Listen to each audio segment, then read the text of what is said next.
Curah hujan yang tinggi di Kabupaten 50 Kota Sumatera Barat membuat Jalan Sumber Riau di kawasan ini lumpuh total pada Selasa 26 Desember 2023. Banjir dan longsor di Jalan Sumber Riau ini bukan kali pertama terjadi.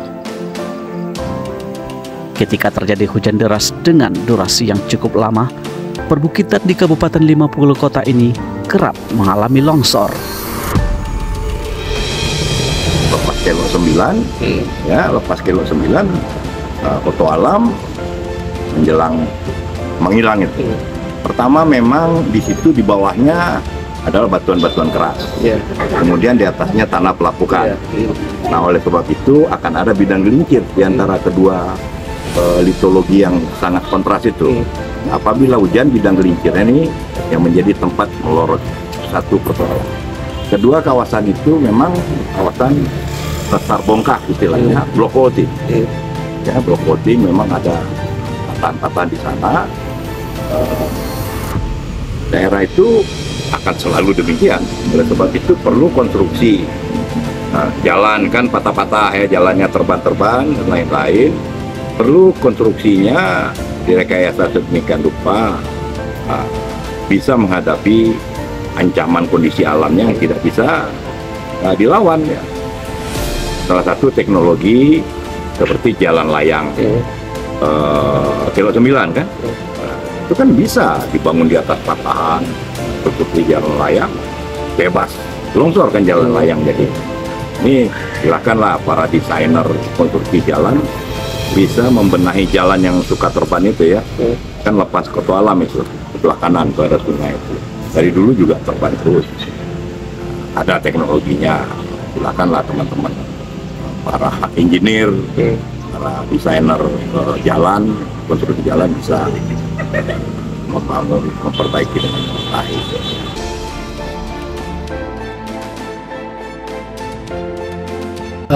Tentu bencana ekologis yang terjadi di Sumatera Barat sepanjang tahun 2023 ini menjadi duka kita bersama di Sumatera Barat, khususnya di Kabupaten 50 Kota yang memang akhir-akhir ini sering terjadi atau beberapa hari ini terjadi yang mengakibatkan akses jalan terputus.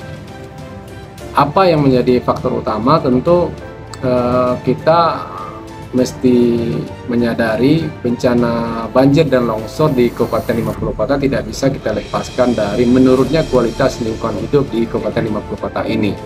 Nah, alih fungsi lahan dan kerusakan lingkungan ini menjadi faktor utama penyebab bencana banjir dan longsor di Kabupaten 50 Kota selain memang intensitas hujan yang cukup tinggi begitu. Ini kan persoalan yang tidak bisa kita lihat dalam satu sisi saja ya.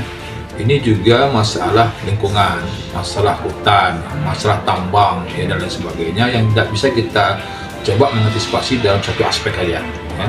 Jadi kalau seandainya kita ingin mengantisipasi ini harus dari hulunya. Nah, bicara tentang masalah hulu tentu tidak bisa simsalabim ya. Kita harus memiliki data yang lebih akurat, komprehensif, sehingga itu bisa menjadi patokan nanti bagi pemerintah ke depan. Siapapun gubernurnya, siapapun DPRD-nya, itu sudah merupakan acuan. Jadi jangka pikiran kita itu bukan 1-2 tahun, tapi 3 atau sampai 10 atau 20 tahun ke depan daerah tersebut tidak lagi menjadi rawan bencana.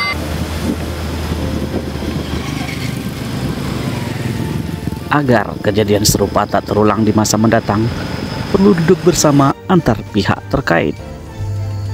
Selain butuh evaluasi, juga perlu solusi nyata untuk mengatasi bencana longsor dan banjir yang menahun.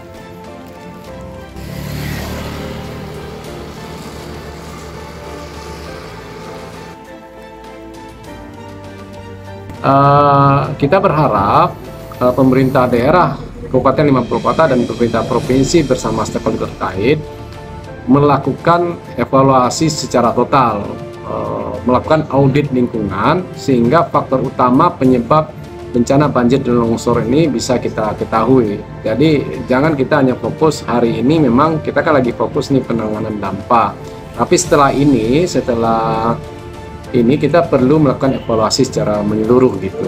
Nah, kalau perlu menurut kami alih fungsi lahan oleh aktivitas legal maupun ilegal ini mesti diambil tindakan korektif begitu. Kalau perlu izin-izin tambang terutama yang berada dalam kawasan hutan, terutama hutan lindung ini, kalau perlu dievaluasi dan direkomendasikan untuk dicabut. Nah, ini menjadi sangat penting gitu. Nah, ke depan juga untuk konteks pencegahan, kita perlu kembali menata ruang dan perencanaan pembangunan kita mesti berbasiskan mitigasi bencana. Jadi tidak lagi kita fokus, memang investasi penting, tapi apa gunanya investasi kalau itu menimbulkan kerugian terhadap lingkungan dan memicu risiko bencana gitu. Karena pasti kerugiannya akan lebih besar dibandingkan keuntungan yang didapatkan oleh investasi. Secara geologi banyak daerah memang daerah longsor ya, di atasnya Suliki ya, kemudian Mungka, karena di bawahnya batuan keras, di atasnya tanah merah ya. Ketika hujan, nah itu gampang sekali melorot, dan sebetulnya sudah dipetakan di mana-mana daerah yang rawan longsor. Nah, sebaiknya memang peta-peta risiko gerakan tanah itu diikuti ya, karena itu bagi yang membuat juga tidak ada untungnya sebetulnya. Itu sebagai kewajiban masyarakat patuhilah itu. Jadi kita suka melanggar rekomendasi akhirnya belum perkara letusan kan ada korban. Kenapa ya? Tidak boleh naik misalnya, dilarang membangun di sana. Nah, harus dipatuhi. Kenapa? Ya untuk kepentingan masyarakat juga. Jadi pemerintah tuh bukan menetapkan ini zona rawan longsor, gerakan tanah. Wah, ini cuma melarang-larang, bukan melarang-larang. Karena apa? Nanti yang bermukim di sana berisiko. Nah, ini yang selalu kita himbau. Belum lagi ada pembukaan jalan baru, potong pelebaran, potong tebing. Biasa buka jalan baru, masyarakat langsung ngejar itu. Ada tebing-tebing miring, diluruskan, bikin rumah.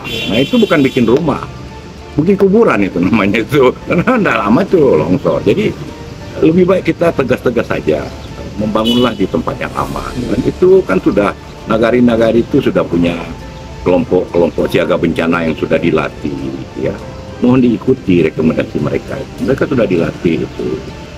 Kemudian juga BPBD-nya, PU-nya juga ada, sehingga membangun itu ya harusnya kan tetap minta izin ke nagari, ya kan. Nah, ini yang harus kita tegakkan lah. Artinya mitigasi bencana itu salah satunya adalah bagaimana kita membangun rumah yang aman, bukan aman gempa saja, tapi juga aman dari banjir, aman dari letusan gunung api, aman dari longsor ya. Ya, ini perlu kewaspadaan, kepedulian masyarakat itu terhadap keselamatan jiwanya dan keluarga. Jadi ini sama-sama pemerintah juga jangan abai untuk melakukan mitigasi ya, upaya-upaya bisa dicegah. Yang seperti disampaikan tadi, segera saja diprioritaskan agar ini tidak berulang, penyebabnya sudah jelas tapi tidak pernah dikerjakan. Nah, akhirnya kan masyarakat nanti menyalahkan para pemangku kepentingan lah yang menyalahkan masyarakat, menyalahkan publik. Ya. Nah, kondisi-kondisi seperti ini seharusnya setelah kita lakukan pemetaan, kemarin kita juga minta kepada pemerintah Provinsi Sumatera Barat untuk bisa melakukan mapping peta rawan bencana, ya. Karena itu merupakan sebuah hal yang sangat dibutuhkan dalam rangka pembangunan, termasuk juga dengan rangka pembahasan RT/RW, kita juga butuh tentang masalah peta ini. Nah, sayangnya kita belum punya peta itu.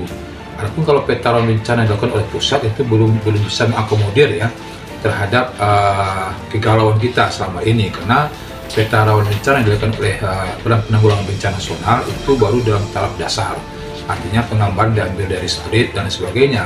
Tapi secara kajian itu belum bisa kita pakai sebagai patokan bagi kita untuk bisa menentukan kebijakan lebih lanjut. Nah, daerah pangkalan itu bisa kita prediksikan hampir tiap tahun, setiap ada musim hujan pasti terjadi banjir, longsor dan sebagainya. Maka penanganannya juga harus secara dini ya. Kita tidak bisa hanya melihat bagaimana kita bisa mensupport ya korban-korban bencana dan sebagainya, tapi kita juga harus bisa melakukan pendalaman lebih lanjut. Hulunya itu harus kita selesaikan. Ketika hulu kita selesaikan, maka kita pastikan tidak ada lagi bencana-bencana yang serupa itu, yang musiman seperti ini. Ini yang kita coba minta kepada pemerintah ya. Hanya saja sayang sampai hari ini juga belum ada kelihatan sama sekali. Kalau DPRD tentu punya keterbatasan ya, kita tidak punya kewenangan di dalam eksekutor seperti itu. Nah, sebagai fungsi pengawasan ya, kita sudah menyarankan. Nah, kasihan masyarakat kita yang ada di sana, mereka selalu menjadi korban dari kebencanaan. Fungsi pemerintah itu kan memberikan rasa aman ya kepada masyarakat. Ketika kita tidak mampu memberikan rasa aman, tentu fungsi pemerintah kita sudah hilang. Kita akan coba lagi ya membicarakan, mendiskusikan itu lebih serius lagi ya. Walau bagaimanapun ini penting ya, penting. Apalagi pada hari ini kita lagi membahas masalah RT RW ya.